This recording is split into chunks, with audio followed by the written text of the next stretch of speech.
Glad to have you join us again. If you just joined us, you're watching iBrand Daybreak, broadcasting to you live from our studios in Lagos, Southwest Nigeria. Now let's get straight into our conversation segment of the show today. But before we dive into the conversation segment, let me tell you a very sad situation that is going to lead to our conversation this morning. Now, a Nigerian man who sexualized his 4-year-old daughter for adult content creation has been arrested. The father of this 4-year-old created an Instagram account in her name where semi-nude pictures and videos were posted. Trending posts on social media show the minor in revealing clothes in the company of some men, including her father. This unfortunate incident will rather form our conversation for today, which is understanding the difference and similarities between moral values, societal justice, and culture and tradition. Before we dive straight into this, when I saw that particular story and also saw the particular video, I was really disturbed as a father, and I was really concerned as to what was the father of this child actually thinking for him to get his child into this act. And our Christian brothers and sisters will say this is the end time. Whether you agree with that or not, we need to talk about these. Joining me live in the studio to discuss more on this, giving us an expert insight into this conversation, is no other, a friend of the house, Daniel Ifam, who is also known as Effium. Daniel Effium, who is also known as the Catist. Daniel, good morning. Glad to have you join me on the program. Good to be here. Good morning. Now, I want to believe that you saw the video and that you have an idea about the story. But then again, I'd like to get your reaction to this. How would you react to this situation on ground? Okay, to the situation on ground, my reaction is I don't know what you say actually, because it's the highest form of derogation that anybody can give to a child. See, it's like you said, it's a sexual abuse, right? It's scandalous to the thinking and the moral understanding of us as human beings. It's what should not be expected for anybody, not even any parent, for anybody to do to any child at best. That is just my thinking. I can't really show my distaste to that kind of act. Of course, I also shared my mind with you, but it's really part of rather that in a situation whereby everybody was just want to create content for the socials, we're not going overboard. Now, I want to ask you this question now before we dive deeper. Do you think there is a need for government to start sanctioning, or better still censoring and regularizing the content that our content creators actually put out on social media? To answer your question, I think that would be a very good idea. It would be a good option for us to work on.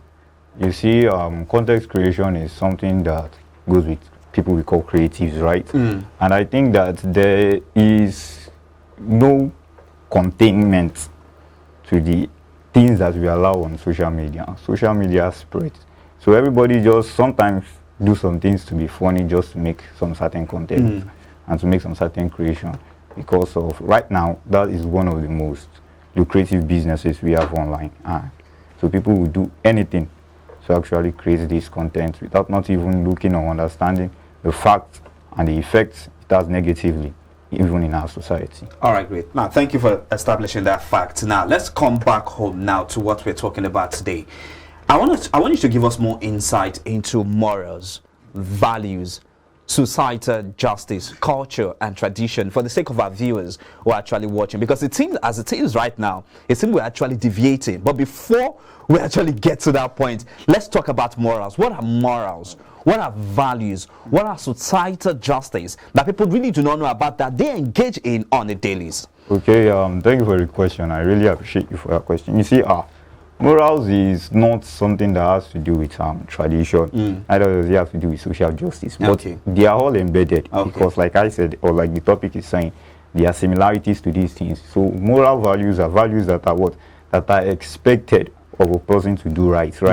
So when we are growing up, or as we are still growing and learning, there are some morals that are expected of us as human beings. So moral is our social behaviors to ourselves. You see someone, you greet, the way you interact, the things that are expected of you, the way you dress, those kind of things. So those are morals, and those are the values that are expected. And when we talk about social justice depends on the community in which your society is. So every community, they have an understanding of their own social justice. See, there are some things we do right here that are right in Nigeria, but in other countries or in other communities, according to ethnic understanding or diversity, they are different. They are wrong. Let me make an example, analogy. In Arabian world, they don't allow women to open their hair in public. Now, that is a moral value that they have, that they've embedded in their social justice. But that doesn't mean that opening your hair is wrong in another place. But there, they don't allow it. So you can see that's what social justice is embedded on. And when we talk about culture and tradition, culture and tradition defends or goes or stands on the foundation of ethnic diversity, human understanding. That is how or these are the things that really builds a community. So right, as a person, you have your own moral standard. There are standards that you set for yourself, right?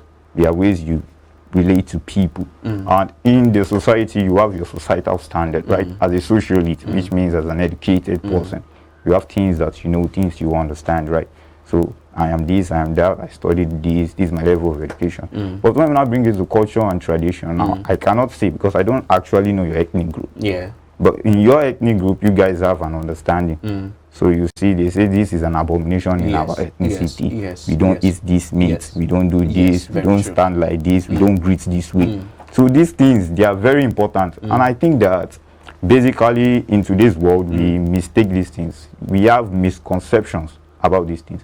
If you have a misconception of morality, and you have a misconception of religion or tradition or culture, and you have a misconception of social belonging, if this misconception is not well treated, we are going to miss it. So an analogy is like this. Some people believe that there is no crime or there is nothing wrong in doing some certain things like stealing. But because of their dread or understanding of some certain things and religions, they can't steal some certain things. Say that I am a thief, I can take money, I can take bag, I can pick pockets, but I can't steal from a priest. Neither can I steal from an herbalist. So you see what is actually happening right there now.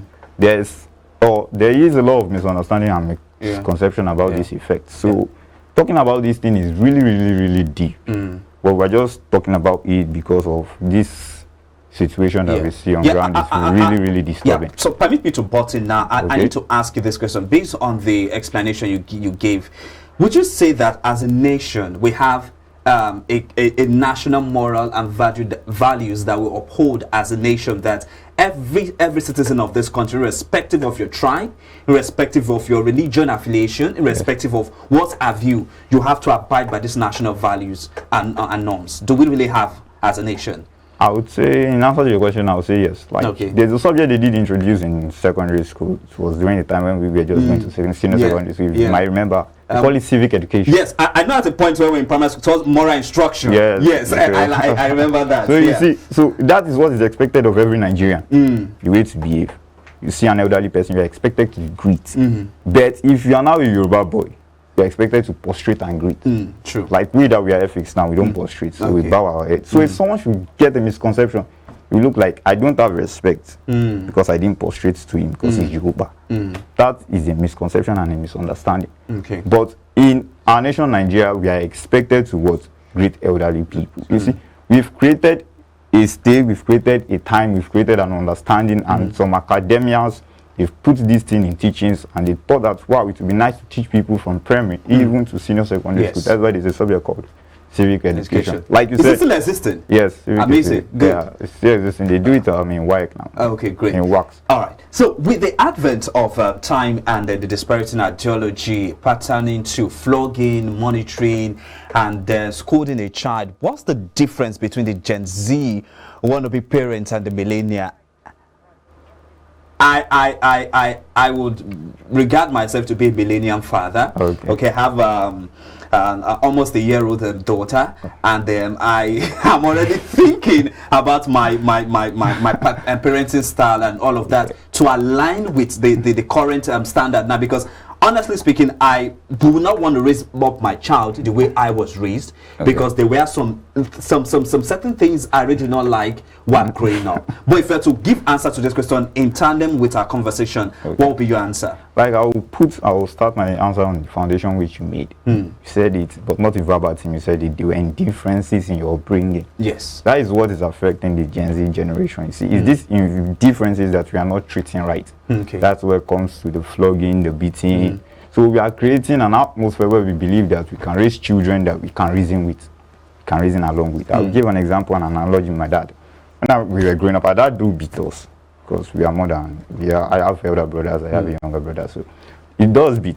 But if you see my relationship, if you see my chats, you know, the way I relate with my dad is very, very different. Like very cordial. Very cordial. Like, so if someone should see that, if you believe that I don't have a proper upbringing, like my upbringing is very bad. Like, how will you tell your daddy alpha? Like, you know that kind of thing. Most, good morning, sir. I say, good day, alpha, G, waiting this up. Yeah, you know, yeah. So we've built that cordial relationship to the extent that I see my dad as a friend, right? So there are some things that we can talk about.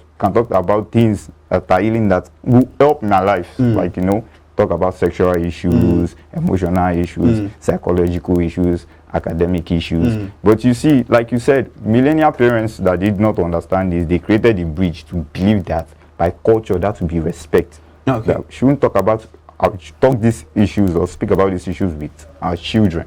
So you see, and that is what we are trying to correct in this generation. But I don't think that we are really holding the standpoint or the strong point to actually correct this. Okay, Daniel, there is this question that actually came to mind. My wife and I were having this conversation, and then she showed me a post on social media where a parent actually posted that in our house there's this particular rules that you don't watch TV weekdays unless weekends. And then the grandma actually came over to the house, and then the child went to meet grandma and said, "Grandma, I want to watch TV." And grandma said, "Okay, go ahead and watch TV."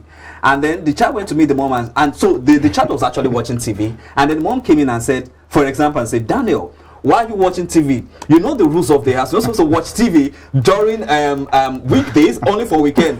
But the child said, "But grandma said I should watch TV." And then she was like, "Would you want to disrespect your own mother?" You get it? Now, my question now is, our parents were actually tough on us, but they were a bit lenient on their grandchildren. Why is that the case? It's, you see, there's something that they call it's a deep understanding of love and compassion. To your child, you are bringing it up. That's why they say it's like an African proverb. Say we don't keep our children with our grandparents, they will spoil them. Why? Because they've grown older in understanding. Yeah, they don't now believe that physical violence, or let me say, don't let me put it as physical violence, because I cannot say your parent chastising you because you did wrong with it, the cane is physical violence, but they don't believe in that understanding anymore. So they are trying to look at how they can get to you, communicate with you emotionally. That is it. So the child there is being smart. Yeah, I like that. Now let's talk about this now. Still talking about morals now, but it's quite unfortunate. I will say this because the things that we used to hold dear to, we don't hold dear to them anymore. We're not giving different interpretations, different meanings to them. I was saying to my producer before we started that before now, what we call hookup used to be a thing that you're shy about, but now some people see it aside also. So there's now a moral standing to it. And then same-sex marriage is now a thing that some people are not trying to legalize in our country, although it's a norm in other parts of the world. Now, if you have to look at all of this deviation away from what used to be to what is now, do you think we still have some level of moral uprightness as a nation, going by the advancement, or would I say the modernization of the way the world is? Okay, thank you for the question. I really like that question. It's hitting some certain points about morality. You see, there's something about moral values, and that's how it is in everything. There's always word and opposite, right? So anything that is not moral is what is immoral. Yes. Yeah. So that's where social justice comes in. Anything that social justice is this, anything that is justifiable by the law. See, I gave an example before I came here when I was just, we're speaking just generally in our house. So we're talking about sports betting. Sports betting. I say that most people don't see a problem with it, right? Because it's legalized by the law now. There is legal tender something. It's something that you do is not wrong. But morally, people see you as irresponsible. Yes. So you see, so if someone doesn't understand the foundation of moral values, there are some things we do. There's an analogy I like giving when I'm speaking about these issues. You see, there's something I realized when I was growing up, and is what my daddy was trying to attract our attentions to. So he told me something, and I will explain it as this. In the generation where we are living in now, according to the understanding of modernization, they see you as a young guy, you dread your hair or you dye your hair, you wear cargo pants, nice shirts, you have a certain type of food. So this person doesn't even care that whether your dad can buy it for you or your mommy can buy it for you, or you've worked or grown in that financial aspect or status where you could provide these luxuries for yourself. They give you a name, Naji guy. So to actually code that or cover that, we now have to create a moral representation of how we want to appear. So if someone sees like the way you dress now, like actually I like your dress, and I really love it. Thank you. Yeah. So if someone sees you with that kind of thing now, you can say, this guy dresses responsible. You see, according to our culture is what we are understanding or interpreting our moral value to be, that this is irresponsible dressing. This is an irresponsible dressing. This is an irresponsible action. This is an irresponsible appearance. So when these things happen like that, people just give stereotyped meaning to it. So it's until the person gets close to you that say, wow, okay, I didn't actually know that you're into forex trading. I didn't actually know that these things they're just doing is for maybe social media, fashion, modeling. They just write a certain understanding to you that I lie, nothing if you tell me this guy they do Yahoo, nothing if you tell me this guy they do come. You see, that's why it now makes sorry that we would talk about this. It's fine because our viewers need to know more about this, because the essence of this show is just to educate and also to impact people out there. What is media if media is not going to perform that significant purpose of educating the public? And that's why we're here, that's why we're having this conversation. But I know you still have a lot to say, but I also have a lot to ask as well. But I also need you to also do justice to this particular question for me. You rightly made mention of the fact that the opposite of moral is immoral. But let's look at our society now. In a situation whereby the immoral is not becoming the order of this day, it is not becoming the norm. What is now the concern for the future generation that are forthcoming? Answer to your question, in reality, that depends on you and I. See, so I do ask myself as a person, like I'm not married, I don't have children. You'll get there. Well, thank you. We'll see about that. Unless you want to become a priest and you say, oh, I don't want to do this, but if you want to, you definitely get there. All right, so just go ahead. So what I'm saying is that I look at myself, I look at it, what am I going to hand over to the next generation, right? Even if I say, okay, I don't want to have children, I'm going to have nephews, nieces, what am I going to hand over to them? That's where we now come to what we call legacy building. See, legacy is not just all about having money. We create a wealth for the coming generation. You have something, a status, an understanding to how or to who you are seen as. So if we look at it from the aspect of the word socialite, a socialite is an educated person that has an idea of how he should appear in society. Amazing. And if you see this, it is this generation now, I would say there are some certain aspect of life where this understanding is not available. Like in beauty and fashion, I'm sorry to say, in entertainment. If you see, there are some ways politicians dress. You will never see them wearing ripped jeans. Why? They believe that at the status they are and the level of their education in society, they have a certain appearance that they should have. And to add to that, even the wives of governors and our ministers, our politicians, so to say, they also dress modestly. I've seen a lot of them, and I try to just oppose why. So just go ahead with your thoughts. So you see, that is modest dressing, but that doesn't mean they have what? Moral value. Because if we talk about it now, we say they are corrupt, they embezzle. You see, they don't understand morality in that sense, but they understand what? Social appearance to cordon or what? To break the understanding of what? Social justice. So the social justification system, you see them when they want to come campaign or anything, a rich man, be like, this man, I like him, I want to be like him, see the way he dresses, he has an understanding, he's responsible. But when you look deeper, does he have the values that we need? So I believe as a person that we should not cascade social appearance and overturn moral values. But I believe if you have good understanding of what morals is, you will appear socially justified. All right, Daniel, there's so much to talk about. It is quite a very interesting topic, and we cannot absorb everything in just one show. Yeah. Definitely, my producer will reach out to you again. Perhaps might have a part 2 of this conversation, because we need to start talking about this. People need to know more about our values, what we stand for as a nation, what individual family actually stand for, and what individuals themselves also stand for. We need to educate the viewers about this, and also create that awareness and put it in the mind of the younger generation, not to deviate from the path. But I need to ask you this question before we wrap up now. In a system where same-sex marriage and their relationship are on the rise, how do you foster a stable society where good morals, as well as adherence to culture and various strengths and belief, are still intact? Okay. So looking at the question, like I said, anything that is not moral is immoral. Yes. You see, it is not now because of I have a religious understanding of a faith. Because I believe Christianity is my faith, which means it is my lifestyle, that I will condemn same-sex marriage. According to morals, it is sexual immorality, right? Man and man, woman and woman. You see, and this thing that we are bringing, we just see it as modernity. And what people are harping on is the fact that if this can be acceptable in law, then it should be acceptable in moral standing. That is why you see there's always a pressing on it to social justification.